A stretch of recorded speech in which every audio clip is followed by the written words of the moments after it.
Get right into the introductions.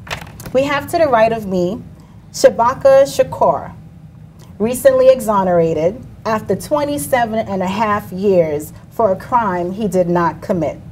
Shakur is now co-founder of Absolutely Innocent, Inc., a nonprofit organization established to address the issue of wrongful incarceration and its impact on families. And recently exonerated after 27.5 years imprisonment. Can you just shed a little light on that experience and what were you wrongfully incarcerated for?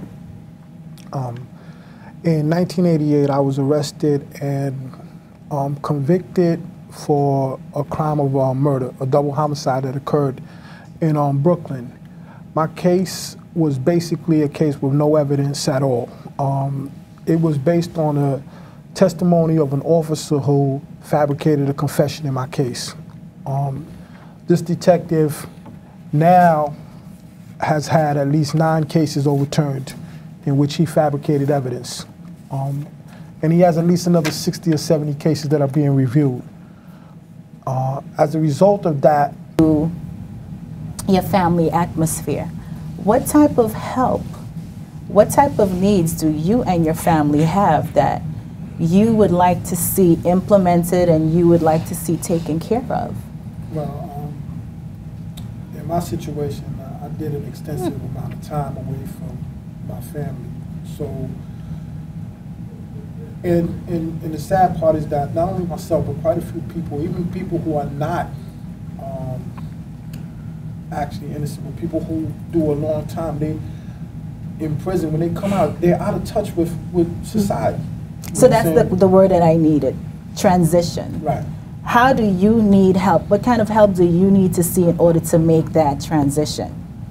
Well, one thing, I was lucky enough to find work, but a lot of times people are actually innocent. They're released into society with no jobs. You know, so that's right. Now you spend decades inside of prison not really having to worry about food and shelter because that was being taken care of.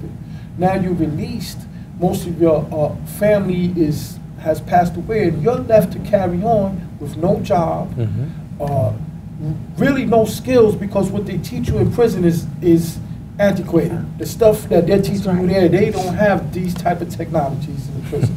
We're still using typewriters in most prisons. You know, so you come out here very ill-prepared to transition back into society. So how was the shock factor? How was the shock factor? Moving from typewriters to coming and seeing Times Square, the iPhones, the watches, just how technology is integrated. At least that was the first time I ever seen a cell phone. Yeah, I was able to operate a cell phone. A lot of the things on the computer, the programs and stuff, you know, they're simplified, so it's easy to catch up. But a lot of the stuff I don't know. The technology I don't know. Just the words that they use in technology are new to us. I spent 27.5 years.